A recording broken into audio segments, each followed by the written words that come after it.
shepherding in Hawaii. Let's talk about sheep today. I'm going to take you around the pasture and show you what we're doing, introduce you to the new baby lambs. Delilah just had Petunia over here. And we got another one in the pasture I'm going to show y'all. We got a couple wild-caught pigs. Well, actually, these are the descendants of wild-caught pigs that came with Polynesian explorers 1,000 years ago. Welcome and fam, much love, Trav here. We got a Berkshire boar. Berkshire is one of the more desirable pig breeds because they're easy to handle. What's up, Wilbur? And because they provide good lean meat. This is Toby and Stewie. And over here, we got more Berkshires. We got two baby sows, one over here. And there's Lucy. What's up, Lucy? Lucy's a dorper. So we talk breeds, talk about kind of the lifestyle. So the animal area, we're in the middle of a 24-acre organic farm. That's the main thing that it's doing is look at this little anchor. The main thing that we're doing is salad, roots, carrots, beets, transplants, purplets. We planted hundreds of fruit trees in the last couple years. So sheep and pigs, it's something the farm was kind of doing, but it's something that I wanted to do. I wanted to grow the program. And that is our new male ram. He's sadly destined to be eaten. Yeah, so why would you want to do livestock? Why would you want to do animals? I wanted to do it for a couple of reasons. The first reason being lifestyle. Hey buddy, I just enjoy it. It's just really enjoyable to be part of my day, to be working with different creatures of different species and getting to know them and getting to watch them interact. It makes for a really nice lifestyle. You can do it anywhere. I like Hawaii because it's a 365-day growing season, so we grow salad year-round, which is nice. But yeah, for a lifestyle, it just feels right. It's an enjoyable thing to do. Other reasons, it is a good thing to do for the world because most places the food is shipped in from outside. So if you can grow your own food, it can allow you to not expend unnecessary fossil fuels, and then also it lets you eat better, and you can take care of the animal and make sure that it's well cared for and that it's well loved. You can make sure that it's eating healthy, monitor what it's doing, and ultimately, also for sheep in particular, sheep I think are a big part of the picture. People hear like, oh, cow farts release methane and is causing global warming. Well, actually, when Freckles over here is eating the grass, what she's doing is she's causing the root to shed into the ground because it has appropriate roots for the size of its stalks. So that's a carbon pump. It's sucking carbon from the atmosphere and sequestering it into the grass at a faster rate than trees.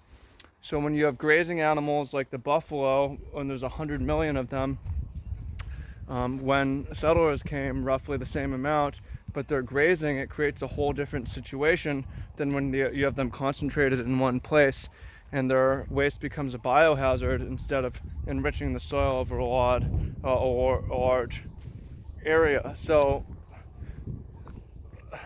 having grazing animals grazing is a big part of the problem, or it was a big part of the solution, and them not grazing is a big part of the problem. So there's some weeding involved. Got to pull out the things the sheep don't eat because they go to seed and they propagate. I'll come back and do more of this later on. Just taking a look at what's growing. I have to water the area because it gets to be pretty dry out here outside of the wet season, depending where you are. Hawaii, it's wet. And then also it's like a way to store wealth or food security. I mean, long before we had refrigeration or anything like that, people would just feed their extra food to their animals, and then their animals are like their food security in the winter. And for a long time, that's kind of how wealth was considered and stored. Like, okay, if you have, you know, traditionally a Filipino person's, like, how many pigs do you have determines their wealth or whatever. It was kind of dumb, but I mean, you think about it, it's not that dumb. If you have a flock of, if you have a large flock of animals, it is worth something.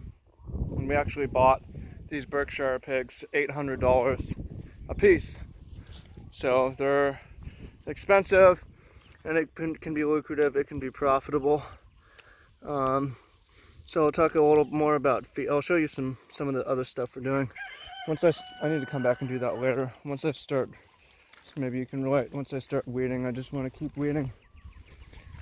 So the trees over the pasture are Caave trees. It's good to have trees over pasture because grass generally grows better in shade. And also you can have a tree that produces forage in the summertime. These trees produce a yellow sweet bean that's edible to humans and to sheep and to cows and stuff like that. What's up, Petunia? Good mom, Delilah. So we also have over on the hillside, like a large citrus grove that's coming in. And once they're a certain height, we'll put the sheep in there because they won't disrupt the trees as much like goats will. And they will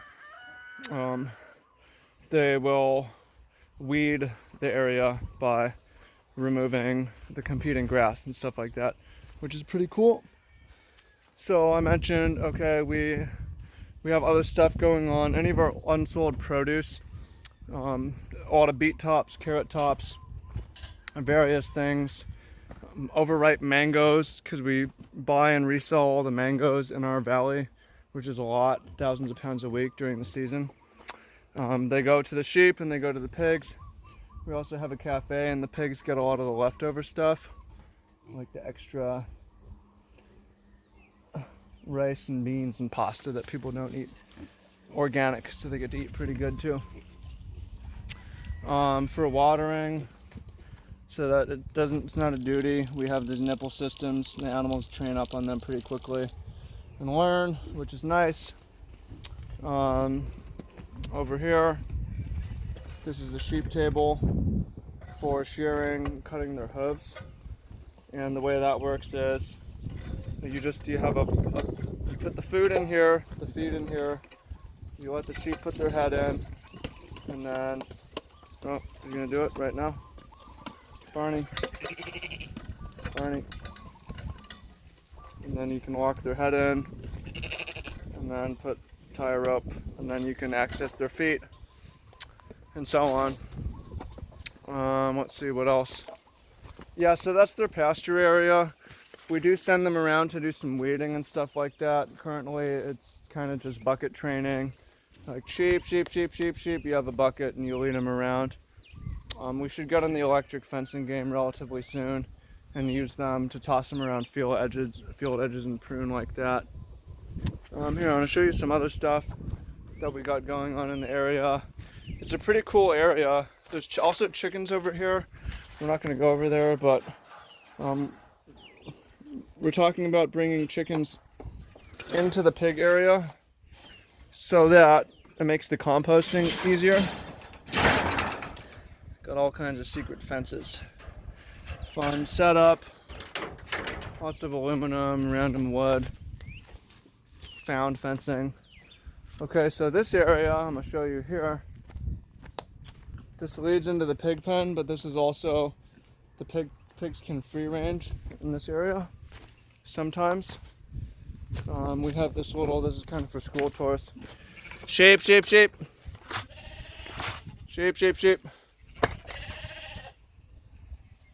Here comes Freckles with her baby.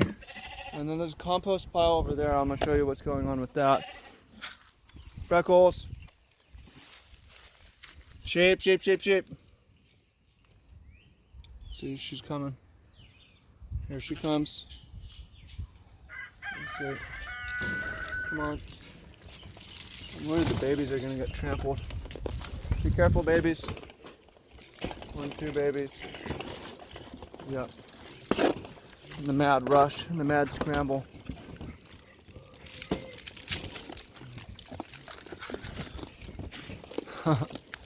Yep, that's fun. We just had that laying around from like we do farm festival occasionally, and I was like, why don't I put that into the wall? Got whiny pigs over here. They squeal for food. I already fed them today though. Yeah, so their bins get emptied out, and the bins get added to compost pile. This is a relatively new pile. Everything we're doing is relatively new, actually. And a lot of the Caave wooden thorns, because the problem with Caave, yes, they produce beans, but they produce a lot of thorns. So there's a couple wood piles around you can see, but the small thorns get cast into the compost, and over time they'll transform. And another cool project, so we have lots of fruit going around, so I've started planting the fruit, and this over here is a worm bin. A worm bin, you want to keep it slightly moist, so we got one little hose right here. You want to keep it covered so it doesn't dry out. Bury the food as you add it, so it's not like, and don't keep it too wet. You don't want it too wet or you got a lot of maggots. There's another second worm bin over there. And here, growing a bunch of papaya trees. I'm not sure what these are. I think these might be soursop. We're gonna find out soon.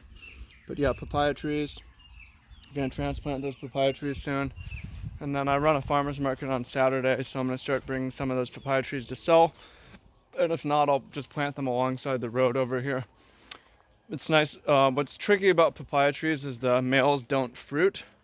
They only flower, and you don't know that till they're mature. So you have to cut down half the trees. So I can't just sell one papaya tree. I'd have to sell like four pack of papaya trees. Because one, you're 50-50. Two, you're 75%. Three, you're 80-some%. Four, you're 95% to have at least one fruiting female. Walk over here, turn on the watering. I really like these pigs.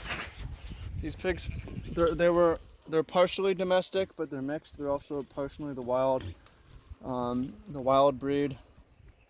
But they're a lot of fun. They're interesting creatures for sure. Enjoyable. We got Bacon and Newton. Sir Francis Bacon, Sir Isaac Newton. Yep. And then, yeah, so questions. If you have questions, leave them below. I'm going to start doing more information about this. A couple resources you should have. The first one, I wrote a book about this lifestyle and what we're doing out here and my philosophy to animals. It's called The Food Life, and there's a link somewhere down below. It's also on Amazon. You can search my name, Travis Wheeler, The Food Life on Amazon. You'll find it. Let me turn on the water. Also, for those of you who are like, man, I want to start a farm or join a farm, but, you know, I'm broke and I don't want to be super broke. Well, I was able to do it. One, joining an existing organization is a good way, and the book goes into how to do this. But two, as an entrepreneur, I was able to start one successful business and several others that second one starting to blast off right now, but basically was able to create a lot of financial freedom and time freedom through having an automatic service delivery, group delivery, automatic side business that I don't have to spend much time on and pays me well, through having good systematization and high leverage understanding of markets and stuff like that. Well, the point is it's a lot easier to go into this because it's expensive and it's not very lucrative generally, and the margins are slim, and you don't want to be stressed out about, okay, can I even pay for this? And the employees here are paid like $11 an hour, which obviously I don't have to care because I have my own money. So those of you who are like, I want to figure this thing out, I have a course for you on how to start making money online through, it's not for everyone. I mean, it's for side hustlers. It's also not for starting to make money online, but also for existing business owners, for how you can automate and leverage and outsource. I just talked to a business owner who's making a ton of money, but he's manually moving his bank transactions from his bank to and he's all stressed out, to his documents spreadsheet to send to his accountant. It's like, dude, you can auto integrate that with QuickBooks so that all your transactions import automatically as they happen. Share your login credentials with your accountant. You shouldn't be spending your time on that. You should either spend your time on your business, or you should spend your time on the farm, or doing whatever your hobby that you want to be is. So if that's sort of your situation where you're like, you're trying to make money online, but you put the last couple pieces together, or you have a real life business that's doing well financially, but you want to create more freedom for yourself, then you should sign up for the ebook and the course down below and join the group. It's only $10. Right now I have it on free sale, free trial, and yeah, we got some awesome people in there learning how to do this together. So share everything I know, and then I have other people who know how to do this too in there also. Get you financial freedom so you can start a family, whether that's a human family or a sheep and pig family. So I'll be doing more videos like this on the farm, and I'll be doing more videos talking about finances too. I'll see you guys after lunch. I'm gonna come back this evening, and hopefully today's Thursday, take them for a walk. But yeah, it's nice. Enjoy my lunch break now. I might go jump in the ocean or work on the business, one of the businesses, depending on how I feel. But thank you, appreciate you, and look forward to seeing you on the inside. Take care.